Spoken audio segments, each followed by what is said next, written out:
Guys, I am back episode 3 के साथ बिना वक्त ज़ाय किए। So let's begin. एपिसोड 3 में हम देखेंगे तांजीरो कुछ लिख रहा होता है अपनी डायरी में अपनी बहन को देखते हुए। शाकोंजी बताते हैं कि डीमन स्लेयर सोल्जर्स जो 100 से भी ज़्यादा थे और इसके बारे में सरकार को भी नहीं पता था। डीमंस के बारे में ये बताते हैं कि उनका खाना सिर्फ इंसान है, वो उनका खून और फ्लैश खाते हैं, और कब और कहाँ से ऑरिजिनेट हुए डीमंस ये नहीं पता है किसी को भी। उनकी कमज़ोरी सनलाइट है और उन्हें एक स्पेशल तलवार से मारा जा सकता है, लाइक उनके सर को काट के ख़त्म किया जा सकता है। और जो डीमन स्लेयर्स हैं उनके बारे में शाकुंजी बताते हैं कि वो लाइक बिना थके हमें हार नहीं मानते थे और ह्यूमैनिटी के लिए लड़ते थे। उसके बाद शाकोंजी तांजीरो को पहाड़ पर लेके जाते हैं। तांजीरो ट्रेनिंग कर रहा होता है और शाकोंजी कहते हैं तुम अकेले नहीं हो, तुम्हारे जैसे और भी हैं, उन सबकी पावर अलग अलग है। तुम्हें माउंट फूजी पर जाके फाइनल सिलेक्शन प्रोसेस करना पड़ेगा, पर उससे पहले मैं डिसाइड करूँगा तुम जाओगे कि नहीं।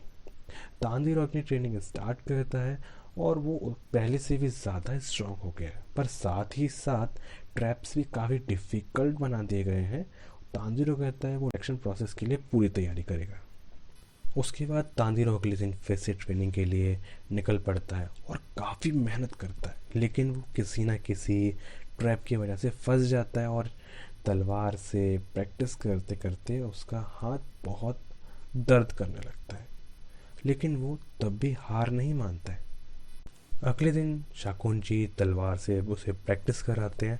वो बताते हैं उसे सही तरीका, लाइक सही डायरेक्शन से उसे चलाने का, और तांजीरो से कहते हैं अगर ये तलवार तुमने तोड़ दिया तो तुम्हारी एक एक बोन, तुम्हारी एक एक हड्डी तोड़ दी जाएगी। तो वो बहुत ज़्यादा थक जाता है, बट वो अपनी बहन को देखकर फिर से मेहनत करने लगता है और हार नहीं मानता है। अगली सुबह होती है और वो फिर से ट्रेनिंग के लिए निकल जाता है। शाकोंजी के साथ जितने बार भी तांजीरो तलवार से अटैक करने जाता है, शाकोंजी पर प्रैक्टिस करते करते शाकोंजी अपने शोल्डर पावर से उसे उठाकर फेंक देते।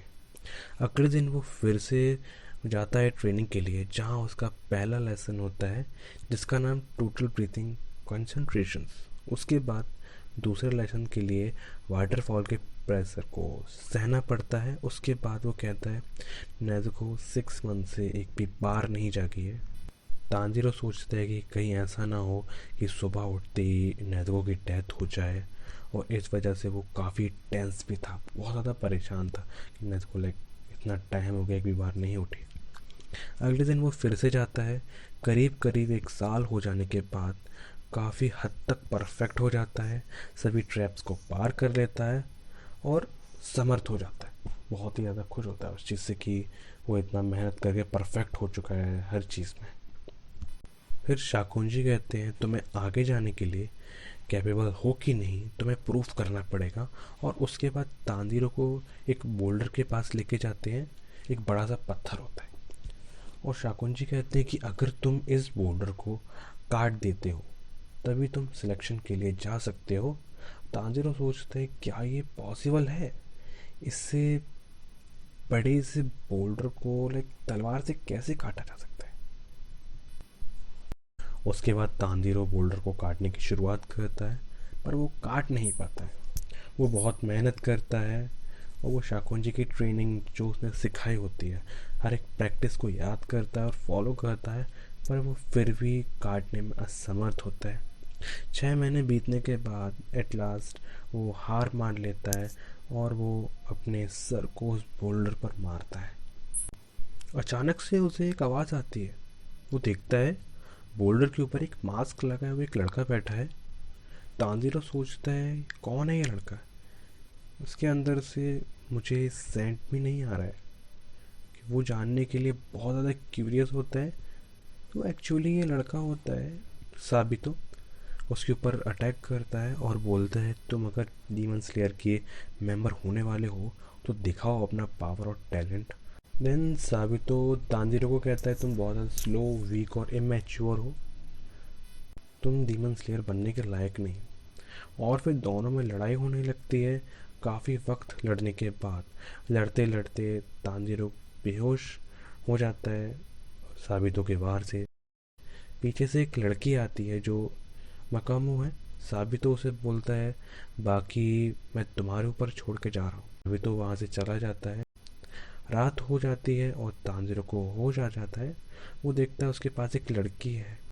उससे पूछता है, क्या तुम्हें उस लड़के को देखा है जो कितना अच्छा तलवार चला रहा था, उसका तरीका कितना अच्छा था।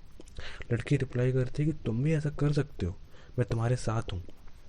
उसके बाद तांजिरो को हेल्प करती है टोटल कंसंट्रेशन ब्रीथिंग पावर का, लाइक जो उसकी जो पावर है उसको कंट्रोल करवाने में, जो कि उसकी फिजिकल स्ट्रेंथ पावर को बढ़ा देगी। उसके बाद मकामो बताती है कि वो और साबितो को, दोनों लोगों को शाकुंजी ने बचपन में उसे पाला था, जब उनके साथ कोई भी नहीं था। बचपन में वो अ- अकेले थे। साबितो वापस आता है तांजीरो से फाइट करने के लिए। तांजीरो हमेशा हारता था।